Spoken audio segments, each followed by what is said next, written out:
Frontline Eurosports Online. Your host Nate Jennings has got the Pikes Peak for Sal.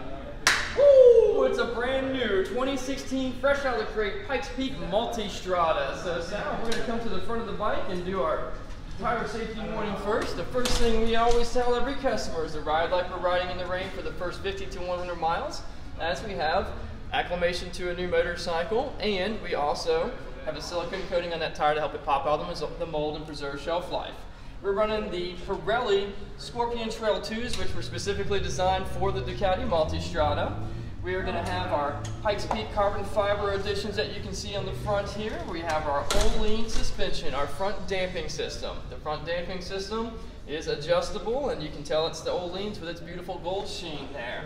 We come back to our braking system, which is a twin disc braking system with our cross-drilled rotors that are floating with Brembo monoblock grippers led from steel braided brake lines up to our Brembo master cylinder.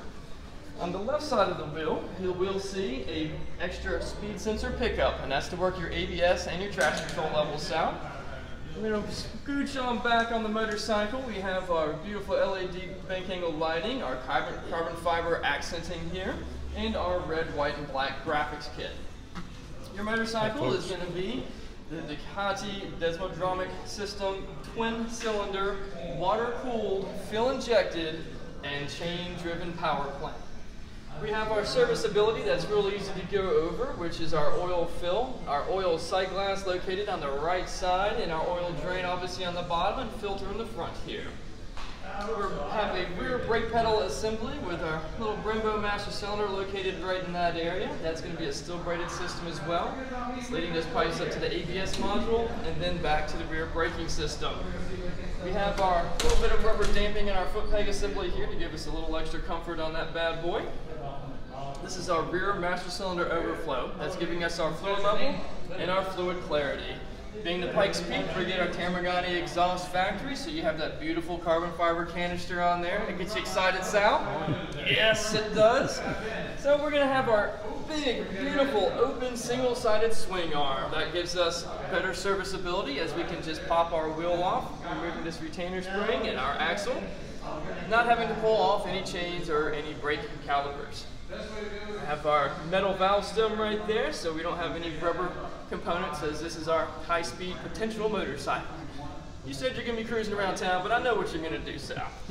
We have our mud splash guard on the back, which is a very functional element. This is going to be very beneficial to keeping the back of your machine clean, as well as debris, water, and spray that can flow up into your passengers, or into your pilots that are riding behind you, your son riding behind you, or any of your other friends. And we have our collating mud guard on the back. Beautiful LED brake and tail light assembly back here. Aesthetically pleasing clear turn signals with amber bulbs. Our grab handles for our passengers to hold on to, as they're going to feel the acceleration and power of this amazing Pikes Peak edition. We have a chain drive assembly. The chain drive, as you can see now, is heavily lubricated in a lithium grease that's to help it being transported while coming from overseas. We'll have a little bit of fling initially that you'll have to clean off your wheel, but you want to make sure that you properly maintain and adjust your rear chain assembly. My rule of thumb, about every 2 tanks of gas or every 500 miles, you want to check chain tension and lubrication. Our correlating Olean's rear suspension in the back with our preload adjustment knob right here. We're going to keep that in a soft setting for now until we get some dexterity into the springs. When you get to your first service mark, we can come into the service department here at Frontline, and we'll help you set the static and rider sag with the rear suspension settings. We can go deeper into suspension at that time as well. We can have a 6-speed transmission, 1 down, 5 up, with a linkage system, so we can make micro adjustments to the pedal height to make it accommodate your footwear or your shoes, riding boots, whatsoever. We have a hydraulic Brembo clutch assembly with a master cylinder and a slave cylinder located here, which is met with a steel braided brake line. We have some things such as our EPA, our catch cans and whatnot, that are not the most aesthetically pleasing, but keeps us compliant, 50-state compliant for the imports of these motorcycles. We do have the ability to raise and lower the saddle on this motorcycle. Right now it's a lower position. I think I'd rather send you off in a lower position with our inseams to make you as confident as possible. On the right side controls, we're going to have our handguard, our adjustable front brake. If we get in a little bit closer, guys, we can see our Brembo master cylinder and an adjustment knob for finding the perfect friction zone for our front braking system. This is our overflow cup, which is giving us fluid level and fluid clarity for our front brake fluid. We have even a bleeder for our Brembo master cylinder. Our twist throttle, conventional for any motorcycle, so not going to throw you off there, which is going to be a ride-by-wire system, no more push and pull cables.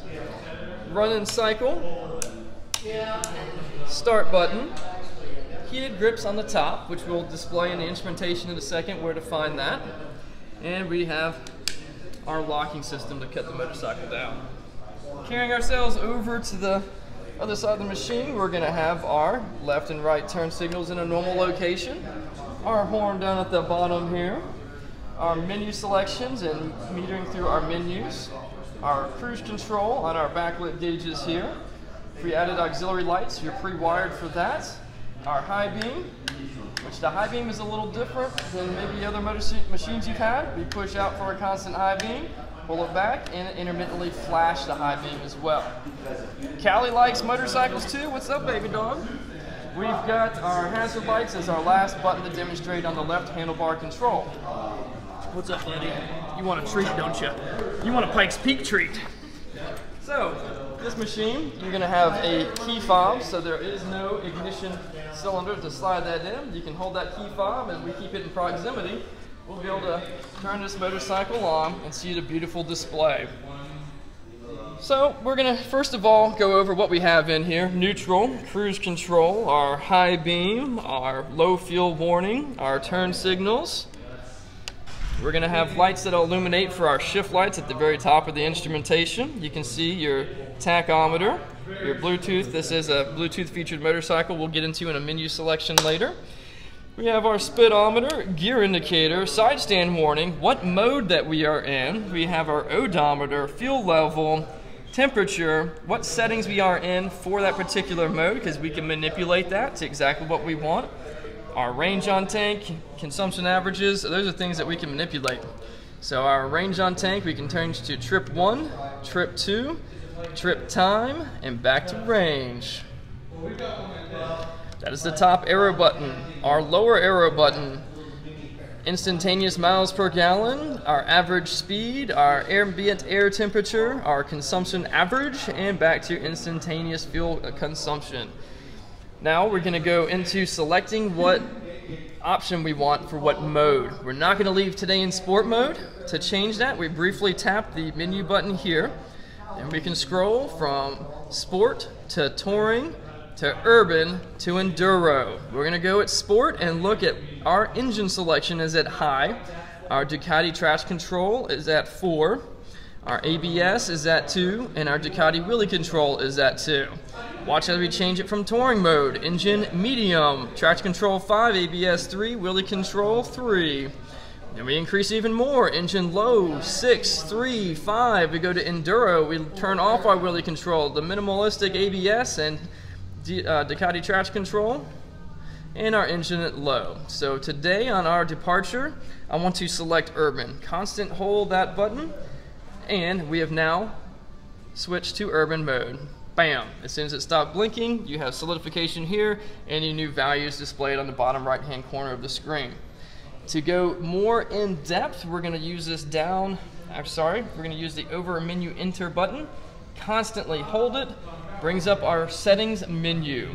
We have riding mode, info mode, pin code, lap, backlight, date set, clock set, unit settings, and Bluetooth. Starting with our riding mode, we have our sport, touring, urban, enduro. Right now I'm going to mess with your sport. We're going to go into sport, and it allows us to go over and change our settings.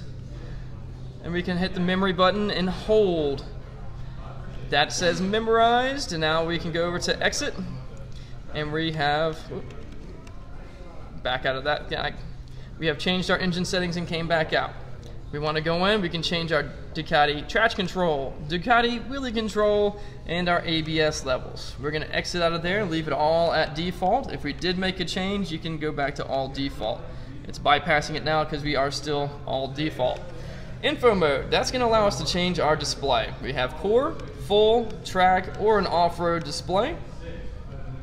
We have our pin code to access this motorcycle. If we don't have our key fob on us, we can still activate this motorcycle with our secret pin code we're not going to do on a video. We have lap, backlighting, auto, day, night. Pretty much really leave it on auto so it'll attenuate for you through the changes in light. Our date setting, our clock setting, our unit settings, those are all pretty self-explanatory what we've got going on in there. And playing with our Bluetooth and pairing devices. I don't have anything to pair with you right now, so we're going to exit back out and go back into the main display. Wanted to see if you had any questions for us so far, as we've gone through a fire hose full of information, haven't we? I think everything's good. Excellent. So right now I would take the ownership of this motorcycle, enjoy it as the machine that it is, the beautiful Pikes Peak with the carbon fiber, our LED lighting, our only suspension front and rear with our Termagani exhaust, all those beautiful attributes.